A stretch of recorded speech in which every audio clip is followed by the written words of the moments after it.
მოგესალმებით, მადლობა მოწვევისთვის, მივესალმებით ჩვენს მაყურებელს. დავიწყებ იმით, რომ ის კრიზისი, რაც არის ქვეყანაში დღეს შექმნილი, პოლიტიკური, ეკონომიკური, სოციალური, დემოგრაფიული, საგარეო პოლიტიკური კუთხეებით, ეს არის კრიზისი, რომელიც ყველა ქართველს, ყველა ჩვენგანს, თითოეულ მოქალაქეს უქმნის ექსისტენციურ საფრთხეს. ეს არ არის პარტიულ პოლიტიკური კრიზისი და ძალიან არასწორი მგონია ამ კრიზისის წარმოჩენა ისე თითქოს და მხოლოდ საპარლამენტო კრიზისი ქონდეს, ხო? მხოლოდ ბოიკოტი იყოს, მხოლოდ პარტიული. არა, ეს არის ერთიანი ეროვნული საყოველთაო კრიზისი, რომელიც ყველა ქართველს, ყველა მოქალაქეს და ყველა ჩვენგანის ინტერესებს აზარალებს, ვიდრე ის გრძელდება ამ ფორმით, ხო? აი ახლა ამას მიუთითებს არა მარტო ისევ საპარლამენტო კომპონენტი, არამედ დემოგრაფიული მაჩვენებელი, ეკონომიკური პარამეტრები, უსაფრთხოების გარემო რაც გვაქვს შექმნილი, მათ შორის ძალიან ახლოს სამეზობლოში, ხო?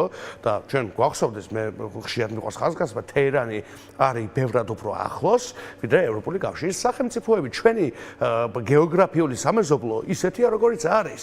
და ამ ვითარებაში საქართველოს სახელმწიფოს ასეთ კრიზისში ყოფნა არის ძალიან დამაზარალებელი და მეტიც მე ვიტყოდი ძალიან საშიში თითოეული ჩვენგანისთვის და აღარ ვახსენებ იმ პერსპექტივებს, რომელსაც ჩვენ კარგავთ ამ ყველაფრის შედეგად. ამიტომ ასეთი მასშტაბურია ეს კრიზისი. ეს კრიზისი ასეთი მასშტაბურია. გამოსავალი არის რა? გამოსავალი არის პოლიტიკური სისტემის გადატვირთვა.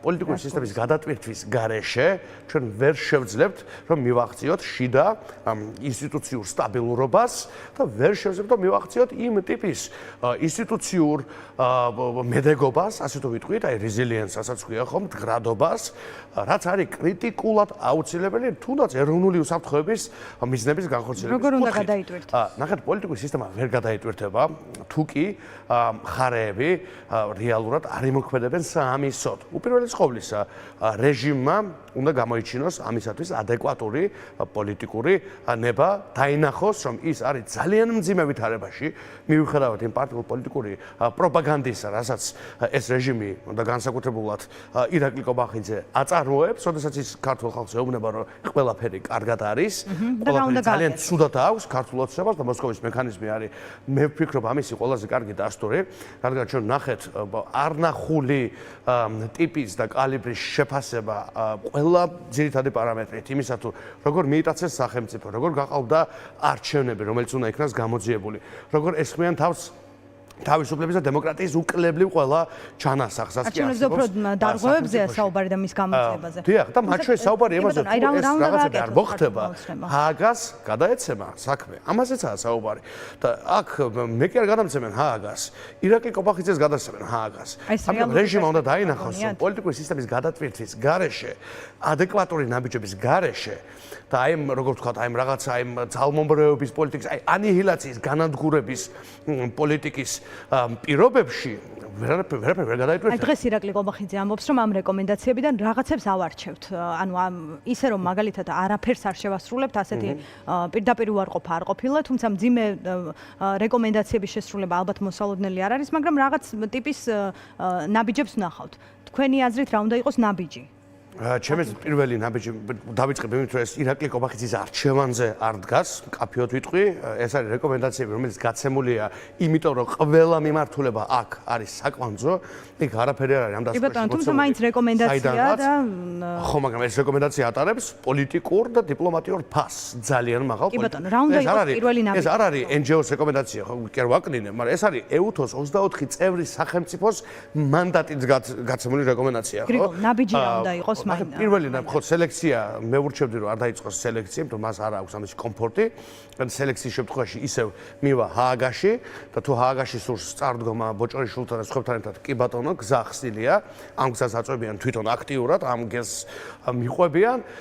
მე მას ვეტყოდი რომ პირველ რიგში უნდა გაათავისუფლოს პოლიტპატიმრები, ეს იქნება პირველი სერიოზული კაფეო ნაბიჯი, როგორც ქვეყნის შიგნით დეესკალაციისკენ, ასევე ქვეყნის გარეთ მეტნაკლებად დადებითი სიგნალის გასაგზავნად, რომ აი თქვენ ამ საკითხს უყურებთ როგორც წინაპირობას დიალოგისთვის, როგორც მაგალითად 9 პარტიის გაერთიანება, თუ ეს შეიძლება იყოს რაღაც ამ დიალოგში დღის წესრიგის ნაწილი. და პირველ კითხვაზე მინდა ასევე პასუხი, ბევრი დრო არ გვაქვს, დიალოგს როგორ უყურებთ თქვენ? ხო, ჩვენ თქვით, უკვე კარგი ხანია და EUTHO საპარლამენტო ასამბლეამაც პრინციპში იგივე პათოსით ისაუბრა, რომ დიალოგის გარეშე ჩვენ ვერ შევძლებთ სიტუაციის დეესკალაციას, მაგრამ დიალოგს მეორე მხრივ, რა თქმა უნდა, გააჩნდეს ძალიან მკაფიო პოლიტიკური კონტექსტი, ძალიან მკაფიო ზომები უნდა იქნას დანახული რეჟიმის მხრიდან, რომ ის მზად არის ამისათვის, რომ რეალურად გათავისუფლდეს პოლიტპატიმრები, რომ იქნას ჩანიშნული ახალი საპარლამენტო არჩევნები, ეს არის კრიტიკულად მნიშვნელოვანი ნაბიჯები, იმიტომ ჩვენ ნახეთ, ჩვენ ხო დიალოგისთვის არ გვაინტერესებს არავის, ხო, რა არის სადიალოგო ამ ქვეყანაში გარდა იმ ამბებისა, რაც არის შესაძლებელი, ხო? მაგრამ ამისთვის ხო, ამინზე არ ვაპირებთ დიალოგს, ან ეკონომიკის პოლიტიკაზე ხო არ ვაპირებთ დიალოგს, ან რაღაცა როგორ გავამწვანოთ სივრცეები, ხო, ჩვენ უნდა ვაწარმოოთ ყველა მხარემ ერთიანი ეროვნული დიალოგი სწორედ იმისთვის და იმიტომ, რომ ამ ქვეყანას კონკრეტული მიმართულებებით ჭირდება სიტუაციის გამოსწორება და დეესკალაცია. ჩვენ სხვადასხვაის აქვე ვიტყვი.